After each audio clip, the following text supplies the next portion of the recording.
Our commentator is Joe O'Brien.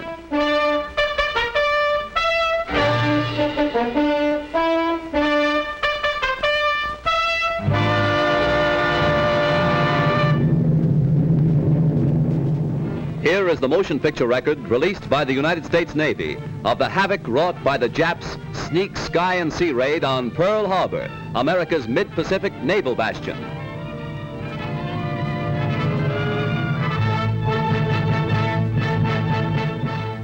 On December 7th, 1941, Japan, like its infamous Axis partners, struck first and declared war afterwards. Costly to our Navy was the loss of war vessels, airplanes, and equipment, but more costly to Japan was the effectiveness of its foul attack in immediately unifying America in its determination to fight and win the war thrust upon it, and to win the peace that will follow. The Japs copied their German masters in striking hard at airfields. Hickam Field, northwest of Honolulu, and the Fort Island Naval Plane Base were the first objectives of Japan's treachery. Scores of planes were bruised and battered by the Japs' aerial bombs. Many of these were demolished beyond repair.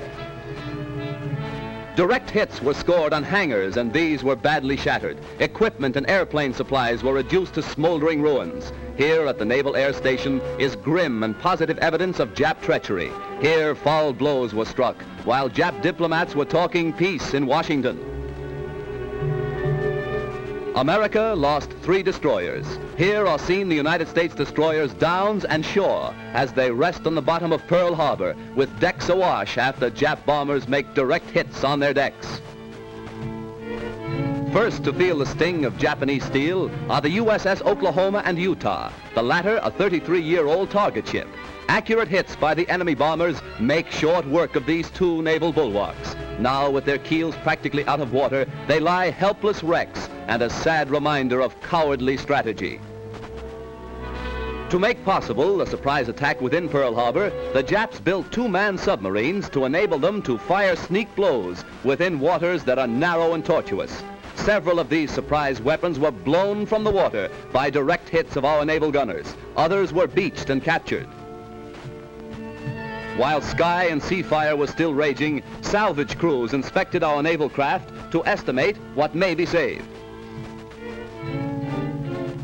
Before the din of bursting bombs had been silenced, preparations were underway to salvage these 2 warships.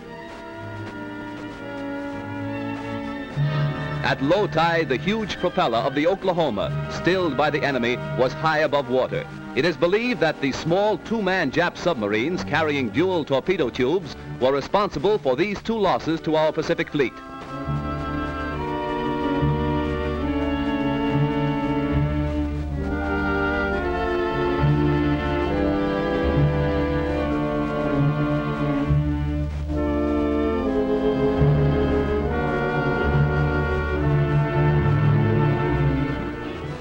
Here is the actual bombing of the mighty USS Arizona by Jap planes.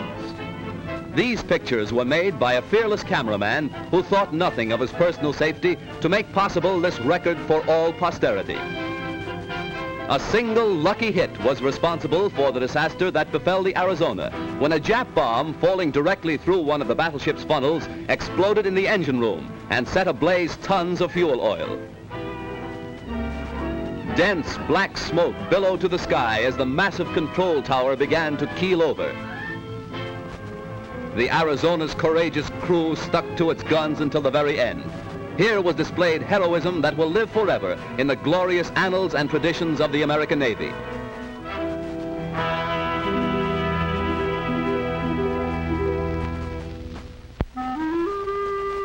The once mighty Arizona now rests on Pearl Harbor's muddy bottom, a pitiful relic of its former self, a grim monument to the treachery of Japan.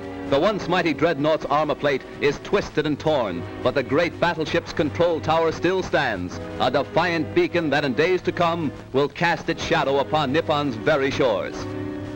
At Pearl Harbor, at Hickam Field, in the bomb-pocked streets of Honolulu, ever is written history. History with a tragic, treacherous pen. History that 130 million Americans will never forget. And in days to come, the Japs, too, will remember Pearl Harbor. Here is a tragic, unforgettable page in the annals of America. Here, the cunning deceit of the Japs will never be forgotten. Here, they hoped to score a knockout before the war began. The Arizona's gun crews, battered and broken, fired to the last, their guns pointed skyward from whence the enemy appeared. The Jap sneak blow cost hundreds of military and civilian lives. The treacherous attack cost our Pacific Fleet 2 battleships outright, another capsized, the loss of 3 destroyers and a mine layer.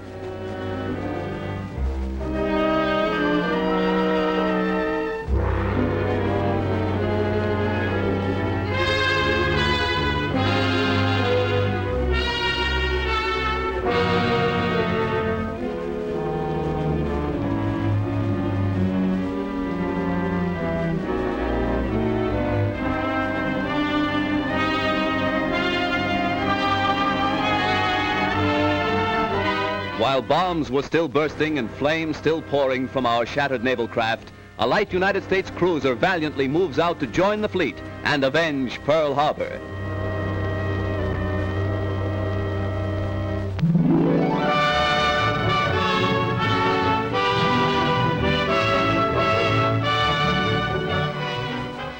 June 3rd, 1935.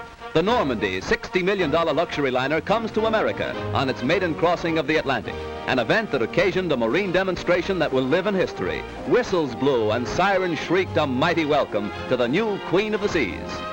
The famed skyline of America's greatest city formed a fitting background for America's greeting to one of the most stately ships that ever crossed the Atlantic. 6 years later, shortly after the United States entered the war, the Normandie was seized and placed under naval guard. Hundreds of civilian workers were put aboard the Normandie, renamed the USS Lafayette, to strip the vessel of its costly furnishings and to prepare it for war duty as a United States transport.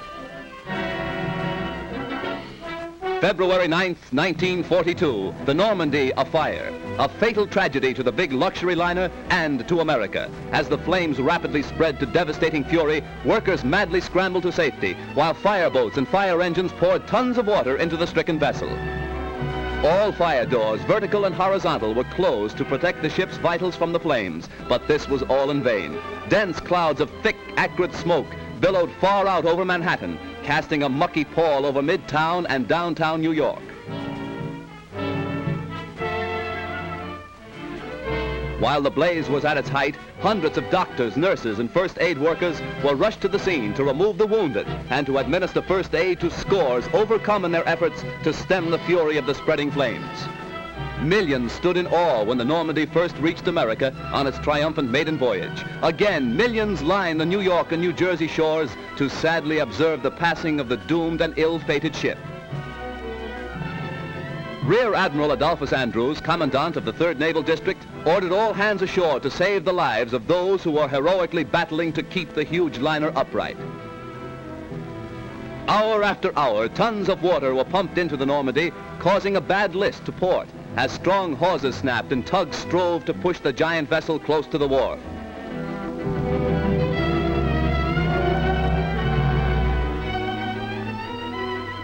Then, during the night, the Normandie met its final doom, when, with a resounding crunch of ice and a belch of smoke, the 83,000-ton vessel dipped her flame-scarred superstructure into the surface of the Hudson River.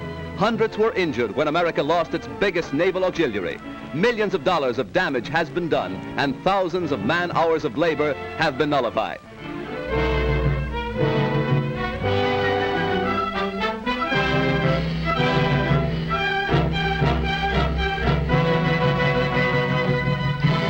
Accident or sabotage, the world may never know. But the fate of the luxury liner Normandie, rechristened the USS Lafayette, is one of the major catastrophes of our day.